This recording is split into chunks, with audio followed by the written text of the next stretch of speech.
Do I regret getting the MBA? No. Do I regret the amount of student loans that I have? Yes. Hey y'all, welcome back to my channel. So today's video is the Q&A that I have been promising for like 2 weeks now, I know. But I have 25 questions here that you guys have asked me. I have my iPad here so that I don't forget any questions. I did not already answer them like on here. I'm going to try to make this, as personable as possible. So I'm going to answer as I go. There's some questions on here about my law school journey, about my MBA, about gap years, about the Lsat, tutoring, logic games, FAFSA. Like, there's just a variety of questions on here that should help you in this law school journey. So if you're interested, don't forget to like, comment, subscribe, and let's get started. So did I have an Lsat tutor? Yes, I did. I used Brad. I'll put his information down below. I did use him for 2 months. I think I did 7 2-hour sessions. I won't list the price here in the video, but if you reach out to me, I'll let you know what he charged me. And then of course, I don't know if his rates have changed. I don't think they have, but you can definitely reach out to Brad. He was a really good tutor for sure. I think another question that I had on here was, did I do a course? I did a Power Score course. I personally did not think the course was worth it. I did the course 1.5 times, I guess you could say. I did it the first time, I stopped. Did it the second time all the way through. I will say that if you're starting off in the 140s, low 150s, it will probably help you with the fundamentals. But if you're already past that, or if you have 6 months or 8 months to study, I don't know if I would recommend paying $900 for a course. I know, I think Lsat Max, and then there's some other ones. I don't know. Please don't quote me, but I'll try to find out for sure and then put it down below. But pretty much if you get an Lsat fee waiver, they'll give you a fee waiver for the course too, is my understanding. And I don't have that question on here, but somebody asked me that before too, how to get the fee waiver from Lsat. So literally, if you go on their website, there's you could just type in fee waiver in the search, and it'll come up and it'll tell you the process. I think when I did it, I had to send tax documents for myself, for my mom, just to prove that the income was, not enough. Pretty much, basically to say hey, I don't have money to be able to pay for the Lsat. So I did get a fee waiver. I don't know, 2013, 2014, it expired. And then this time around, I did have to pay for the Lsat twice, the 2 times I took it. But I was able to get approved based off of my income at the time and then my mom's income at the time. So basically just go on there, read the instructions. They get back to you really quick. I think it was a week or 2. And then if you get denied, there's actually an appeal process as well. So just go on the LSAC website and research that if you think that you'll qualify for the fee waiver. Keeping with that, with the FAFSA and the CSS, so you need to complete a FAFSA. I'm pretty sure if you did undergrad, you should know what a FAFSA is, unless your parents pay for it, or unless you got private loans or something. But pretty much the FAFSA, FAFSA, I'll put it down below. Pretty much that is just, to be able to get loans or grants. So if you try to get a Pell Grant undergrad or something, you should know about the FAFSA. But pretty much you have to fill that out to be able to be approved for any type of loan, whether it's a subsidized or unsubsidized or grad plus loan, anything like that for law school. You have to fill out a FAFSA for every school that you go to. That you apply to. And then also there's a CSS. I think it's I don't know what it stands for, but again, it'll be down below. The CSS has to be completed only for certain schools. So I think I had to do it for Georgetown, George Washington, and Vanderbilt, I believe. And then I think that for 2 of them, it required my parents' info. And then for 1 of them, it didn't require my parents' info. If I remember correctly. But when you go on there, it'll tell you if it requires it or not. And keep in mind, I am 28 and I haven't been receiving support from my parents since I was in high school, honestly. And I still had to put my parents' information on there. I had to call my mom and my dad, found out what year they got divorced, found out how much money they have in their bank account, literally how much do you have in your savings, how much do you have in stock, how much do you own any businesses? Of course, they didn't, but it really gets detailed. So be prepared to spend some time on the CSS, your parents and yourself, because it's going to take some time. And then also keep in mind that you have to pay for it. I think it was $25 per school for me, and then $18 for my dad. I don't know. It costs money though, pretty much, to be able to do the CSS. The FAFSA is free to complete. The CSS is going to cost you. So make sure that you look at that if that's something you're concerned about before you apply to certain schools. Because on their websites, it should tell you if they require the FAFSA and the CSS. Also with that, some schools require an additional document if you want need-based aid. So I know for UCLA, Vanderbilt, like 1 or 2, Georgetown, like they required me to fill out a separate form for need-based aid after I got admitted. So keep all of that in mind, that there's a few documents and things you'll have to go through to be able to be considered for aid, grants, loans, scholarships, all of that. And then also, somebody did ask me this, what was the difference between like a private loan and a federal loan? So a private loan is going to be from like a bank, like Wells Fargo, Chase, USAA, whatever like that. And then the federal loans are like through the FAFSA or through like Navient or Sallie Mae or something like that. So that's pretty much the difference. And pretty much like the interest rates can be different. How you have to pay them back can be different. The, you know, the rules, the regulations, the requirements are going to be different. So I would just say research if you want private loans or federal loans. A lot of people have to do both because the federal loans won't cover all of their tuition and their living expenses. So just make sure that you do like cost of living calculators and all of that for any school that you're applying to, so that you know how much money you're going to need to take out. Because another thing I would suggest is kind of random, is make sure that you have like a number in mind of how much debt you want to take out for law school, because the number that you think it may be, like when I started this, I was like, oh, I already have this amount of debt and I'll be able to go to law school for this amount. No, I should have done some better calculations at the beginning. So I would for sure say, make sure that you have a number in mind for your debt. There's like a calculator that I'll actually put down below as well, that'll help you like put in all the information for the school, how much money you'll be able to contribute, how much money your mom, your boyfriend, whoever is contributing to your education, and then like where you're going to live, how much rent you think you'll have, all of that. There's like a calculator that I'll link down below that I've been using that will definitely help you out with that. Someone asked me, did I use someone to review my personal statement? So I did. Brad actually reviewed my personal statement for me, and then also Anna reviewed my personal statement for me and my resume and my she reviewed my personal statement, my resume, my like optional essays. She reviewed a lot of stuff for me. So I'll put her information down below too. And she's like really reasonable and really like nice. Like she didn't like, if there were edits and I was like, I don't get it, she didn't charge me again to send it back. Like we kept going off of that one rate. Like she was really reasonable, really personable. Definitely would recommend her. So she'll be down below too. Let's see. Next question that I had was, how did I choose my schools? I have like an entire video on how I chose my schools, but like just in quick summary, I based it off of their big law percentages, their ranking, any specialties that they're known for, and then where I wanted to live. Those are like pretty much the top things I based it off on. But definitely check out the other video. I'll try to link it. If not, just go through my videos and you'll see like how I chose the 15 schools I applied to. I have a whole video on it. Another question that I get a lot is like people being scared like of moving from home, I guess. And for me, that's not scary because like I said, I am 28. When I graduated with my MBA, like I graduated that May, I moved to Raleigh, North Carolina that June. Like I knew I was moving. I wasn't really like concerned. I wasn't scared or anything personally. And then like just in 2018, like August of 2018, I left Raleigh and moved to Atlanta. So for me, I'm used to moving. I'm used to not being like right next to my family. I will say though that some things that I did to prepare myself for the move, I definitely visited the place more than once. Like I visited Raleigh twice before I went. I took a friend with me, and then I took my mom and my grandma with me one time to just see how everybody felt about it. I went to look at apartments before I ever moved. And then even like before I went to go look for the apartments, I looked up apartments. So I looked on like apartments.com, Zillow, all those places. I'll put all of that down below too, like all the places that I look for apartments. I did that. I read reviews on apartments. And then when I went there, I had like a list of apartments in my mind that I went to go, do like the tours of the apartments or whatever. I did that. I researched like different neighborhoods. I researched the crime rate. I kind of like rode around the neighborhood to see if it was, a vibe that I liked. I looked up jobs. I did like Skype interviews for jobs. For when I moved to Atlanta, I kept the same job that I had in Raleigh. They actually let me work remote.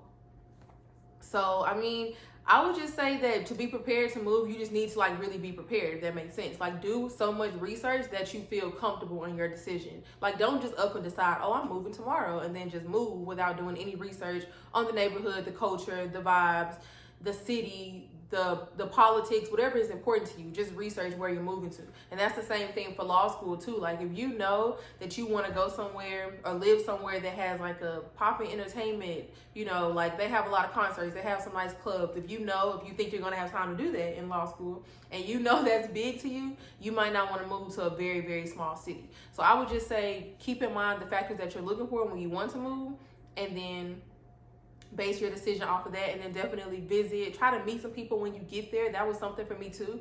I am like an introvert, but I also know how to communicate and talk to people if I need to. So I think that helped me. Like when I moved there, I was able to find friends quickly, like genuine friends.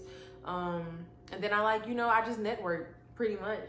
Put myself out there a little bit. You just have to like get out of your comfort zone. It's the best way I can tell you for that. And save money. Like before I moved to Raleigh, I worked so much overtime because honestly, when I moved, I was paying like 2 rents. I wanted to move so bad. I still had rent in Huntsville, Alabama, and then I had rent in Raleigh for 2 months. And I just saved. Like I worked overtime in my job. I was working at a call center. I worked just a lot of overtime because I knew it was what I wanted to do. So just save. If your parents help you, let them help you. If you know you have someone else willing to help, let them help.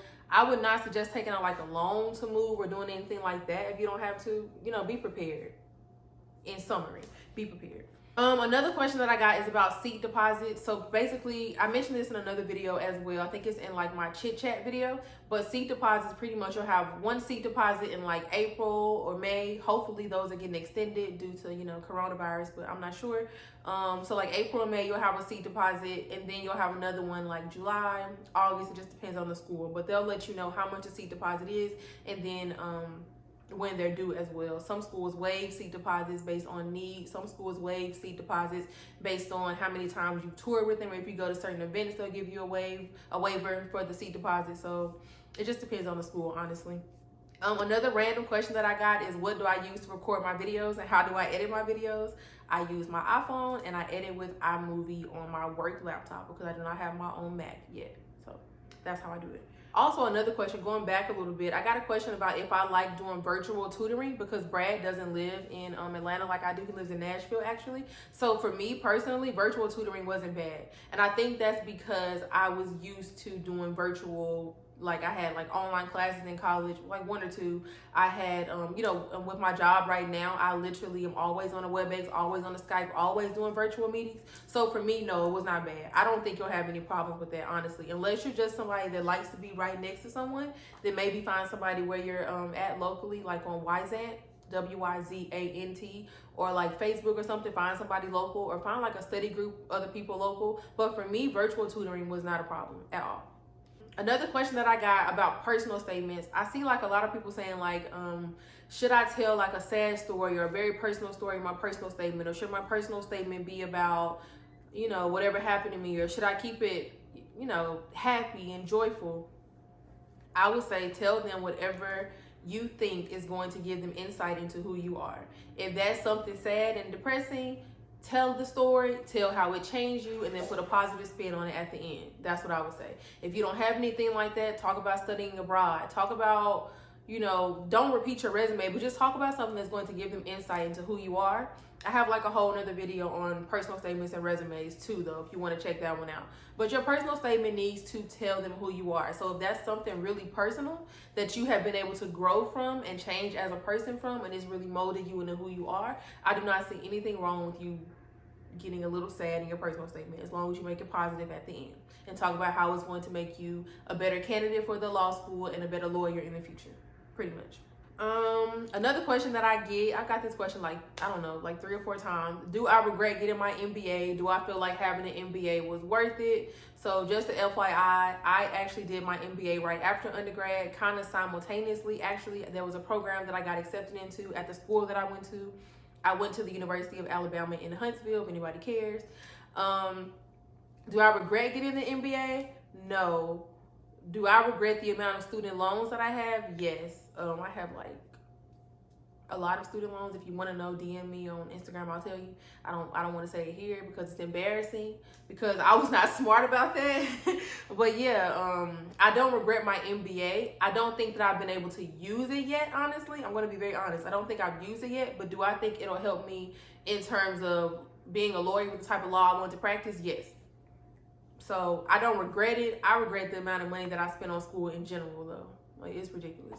And then also a lot of people ask, do I regret gap years? Somebody asked specifically, what factors should you consider if you're wanting to take a gap year? So for me, with the like regretting gap years, no, I do not regret my gap years. Would I suggest gap years? I think I actually would, if you're not sure if you want to go to law school yet. So for me, actually, crazy story, I actually only took a gap year because I wanted to go to UNC. So my plan was to move to Raleigh, live there for a year, and then get in-state tuition at UNC. I ended up, getting a job at a place that I liked, a place that looked good on my resume and all of that, and now I've been working there for like 4 years. But I would say that for a gap year, you just really need to think it through. Like, if you take a gap year or more than 1 year, are you actually going to go to law school? If that's really your dream. If you don't think that if you take a gap year that you'll go back, then I would not suggest taking a gap year. If you want to save more money, if you want to travel the world, if you want to do Teach for America, if you want to get another degree, possibly, I would say, keep all of that in mind for sure. But do I regret it? No. I'm like 28 now, so technically I've taken 5 or 6 gap years, and I don't regret them. No, not necessarily. Do I feel like, another question I got was, do I feel like being a non-traditional applicant is going to be a negative factor? No, I don't. I think if anything, it's a positive, because I feel like the fact that I'm older, I can bring different experiences to the classroom. I can bring different experiences to my interviews. I've been able to negotiate contracts. I've been able to work with in-house counsel. I've been able to do a lot of things that have actually helped me build my resume. So no, I don't think it's a hindrance. And I don't think I'm just so far removed from what a 21-year-old and 22-year-old talk about what they do for it to be a problem for me. So no, I'm not concerned about being a non-traditional applicant either. If you are, I would just say take everything that you're thinking, instead of thinking of it as a negative, think of it as a positive. Whatever you're thinking of as a negative, think no, actually, I can bring this to the classroom with that. I can bring this to an interview with that. They may actually want somebody older. They may want somebody more mature. So just, I don't regret it, and I don't think you should either if you are older and considering to go to law school now. With that, somebody actually asked me what was my motivation for staying at my job, even though I don't like it. And I would say, because of what I just mentioned, it is a good place to work. It does look good on my resume. I have been able to gain experience that I probably wouldn't have gained at another job. The money is good. They're flexible. I do have friends there that I really like working with. So that's pretty much why. But I am ready to quit now, though, honestly. So yeah. Another random question that somebody asked me was, what is my favorite series? I'm assuming they mean TV series. So I like Law and Order. I used to love Star. I don't know if anybody else watched that. I used to love that show. They got canceled. I like Bob's Burgers. I like For Life right now. I love that show right now. That's pretty much it. I don't watch a lot of TV. And if I am watching, it's probably Law and Order or For Life or Bob's Burgers. Or a movie, a Netflix movie or something. Those are pretty much the things I watch. Somebody asked me, I think 2 or 3 people asked me if I would be open to mentoring and tutoring. So definitely, if you have any questions, don't hesitate to reach out to me. I'll definitely help you via DMs. If you want to call or whatever, you can text, whatever. I'm open to all of that. But am I actually going to start mentoring people for money or full time? No, I don't really want to.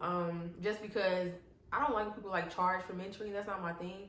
And then also with tutoring for the Lsat, I never want to see the Lsat again personally. So no, I'm not going to start tutoring for the Lsat. I'm also not gonna start doing resume personal statement reviews for a fee. If you have questions, definitely let me know. Reach out. I can help you with your resume, your personal statement, or direct you to some resources. But no, I don't have any plans to start offering those things as a service. Not right now, but I'm definitely open to helping or whatever, for sure. Another random question that I got is, what was my undergrad GPA? It was a 3.29. My MBA GPA was a 3.4. I will say that in my applications, I did, if there was a section for me to talk about why my GPA was so low, I did not do an addendum. Some people do GPA addendums or LSAT addendums. I didn't do that, but if there was a question about it, I did highlight how much I worked and then some of the things that were going on in my family at the time that made my GPA lower. Because it actually did take me 5 years to get my undergrad degree, and then 1 year to get my MBA, because it kind of overlapped, if that makes sense. But yeah. Somebody also asked how to organize an Excel sheet, the Excel sheets that I had in my last videos about what schools I want to go to and all of that. I would say, number 1, don't apply to 15 schools, because that was crazy. I would not suggest that for anybody. I would say apply to 8 schools max. That's another tip. But for the Excel sheet, just keep in mind like things that are really important to you, and then put those on the sheet. And then just make sure that you're using process of elimination and you have something in mind already of what you're looking for the Excel sheet to show you. So like if you care more about location than your tuition or something, just make sure that you set it up in a way that works for you. I don't really have any tips on how to set it up. Just think about what factors are important to you and then put them on the sheet. And don't apply to 15 schools. Pretty much.